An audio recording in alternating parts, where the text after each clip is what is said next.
Hi you guys, I'm your instructor, Kate Wharton, and I wanted to go through something from Chapter 1, Population versus Sample and Parameters versus Statistics. This is something that students sometimes gloss over a little bit when they're in Chapter 1, and then later it becomes very important when you're looking at hypothesis testing and confidence intervals. So here we are, this is question number 50 on page 17. This is a homework problem. A psychologist is concerned about the health of veterans returning from war. She examines 20 veterans and assesses whether they show signs of post-traumatic stress disorder. And the question, I'm reading from the book, I have the book beside me. The question says, identify the population and the sample. So let me get my tool, make sure my color is white. There we go. So the population in this case, the population is what she is interested in, the psychologist. So in this case, she's interested in studying all veterans returning from war. So the population is all veterans. And you could write returning from war.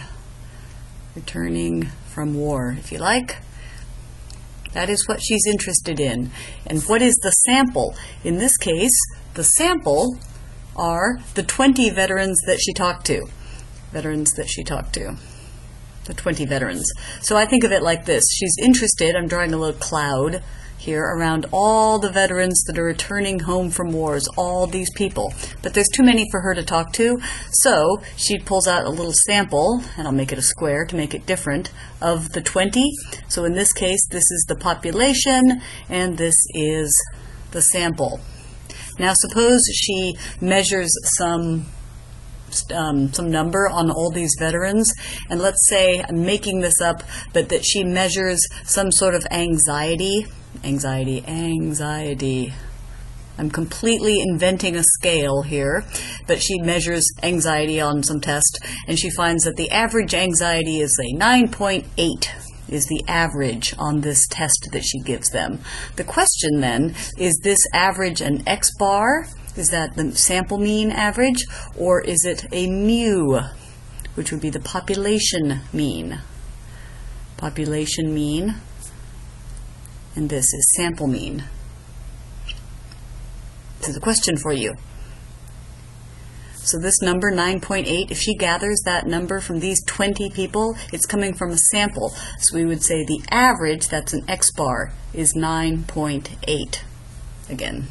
So the thing to remember with these questions that comes up over and over is when you're dealing with the sample, you're using statistics such as X bar and S, which is the sample standard deviation, S squared, which is the sample variance, and maybe a P hat, which is the sample proportion. And for the population, if you have data from everyone, then you're dealing with a mu, the Greek letters mu, which is the population mean. You have sigma, which is the population standard deviation. Sigma squared, that's a sigma. Sigma squared, the population variance. And P would be the population proportion. So this is a general introduction to this topic, but again, you want to remember that the population is everyone you're interested in, has Greek letters.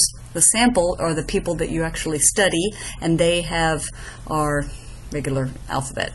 Okay, I have another example.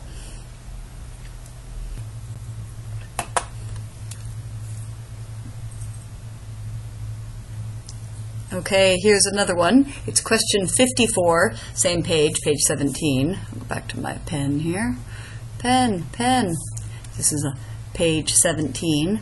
So a financial advisor would like to assess the effects of merger on price earnings, on the price earnings ratio. She collects data on 50 companies that recently underwent a merger. So again, the question is, what is the population? In this case, they tell us the advisor is interested in all companies that recently underwent a merger. So the population is all companies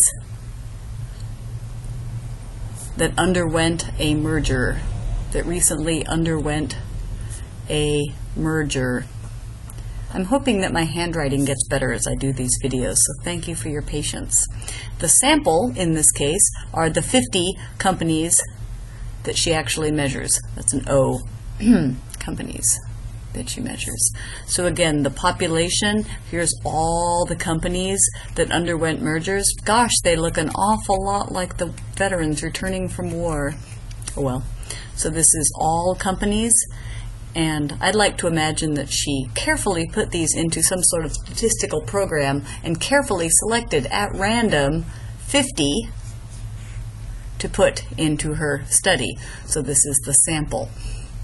And any data that she gets on the price-earnings ratio, the data is going to be a statistic, because statistics go with samples, and it's going to be an average, x bar, s squared, p hat. You guys are going to learn more about these.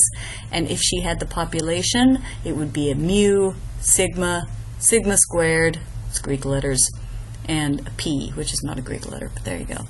So this is sort of an introduction to the difference between the population and the sample. The population is everyone you're interested in, and the sample are the few people that you talk to.